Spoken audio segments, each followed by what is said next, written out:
Well, hydraulic shocks are nothing more than another interesting physical effect. More often, we are used to hearing about hydraulic shock when a car, for instance, tries to cross a ford, and that's when the hydraulic shock occurs. So what is hydraulic shock? What is meant by hydraulic shock, and why is it dangerous for a car? Let's discuss this now. We have already studied why liquids are used in modern braking systems and in hydraulic systems. The reason is that liquids are incompressible, and of course there were commentators who noted that liquids are, well, almost incompressible, which is, in principle, correct. In reality, any absolute value in physics is not absolute at all. And with compressible liquids, it's the same story.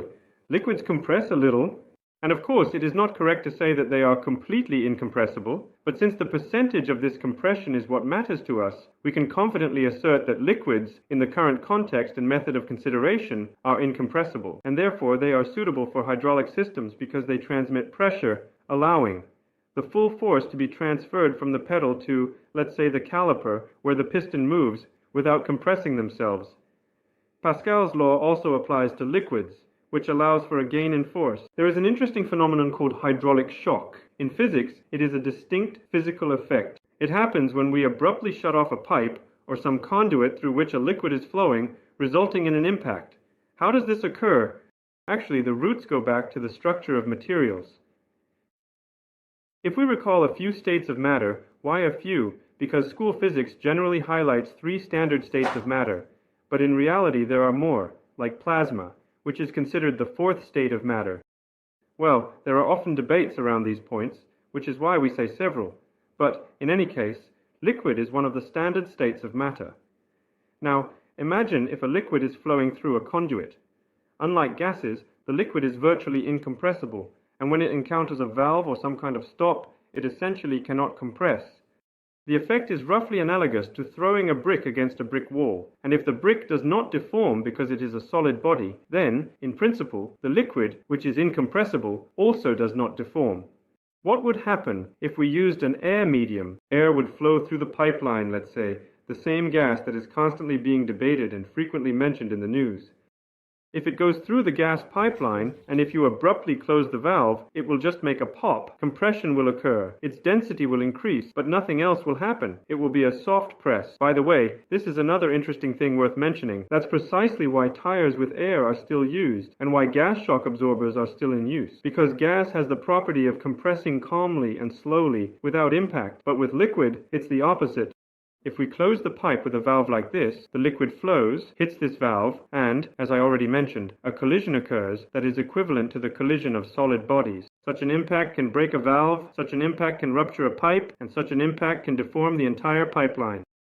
Therefore, such situations are avoided, and the closure of the main line is done slowly and very carefully. So, hydraulic shock or hydraulic shock stands out as a distinct physical effect. And why is it interesting to us? It is of interest to us because if, in some working environment, 2 working substances with liquid and gas mix, it will be bad. Such a situation is possible when a vehicle is moving through a ford, calmly driving along, and at some point, that very liquid enters the air intake. From the air intake, as we know, based on the design of the internal combustion engine, where does the liquid go directly? Correct, into the working space of the combustion chamber of the cylinders. If it gets in there, the pistons try to compress it by inertia, and then the most interesting and incredible cases happen. In the best case scenario, if the car is moving relatively slowly, it will bend the valves or cause some, let's say, already irreparable consequences. In the worst case scenario, the engine might completely tear apart and the cylinder head cover could be blown off. And such situations do happen. Just ask those guys who are into Jeep trial. For them, it's quite a common occurrence because even with the use of so-called snorkels, that is, raised air intakes, you've probably seen them on Jeeps. They are needed precisely to prevent liquid from entering the air intake and to avoid hydraulic shock. In these cases, sometimes water enters the air intake and gets into the combustion chamber of the engine.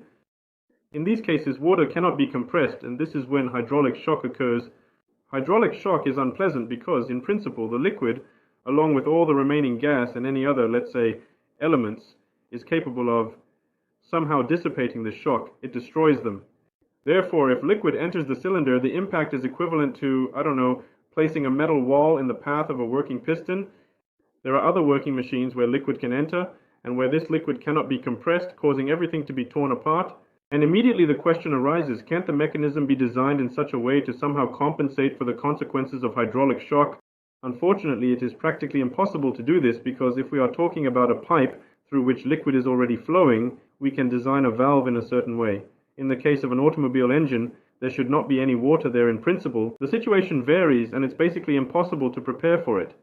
The thing is, if a valve in a pipeline can somehow be structurally addressed, say by installing integrating valves or making a hollow valve that doesn't completely block the liquid flow, but first disperses or cuts it, compensating for the hydraulic shock by reducing the impact wave, the maximum impact area, then in the case of an engine, this is impossible. The issue could potentially be resolved with additional valves, but as you can imagine, if we have a valve in the cylinder block that allows excess liquid to be released and prevents hydraulic shock, that same valve would also be able to release excess gases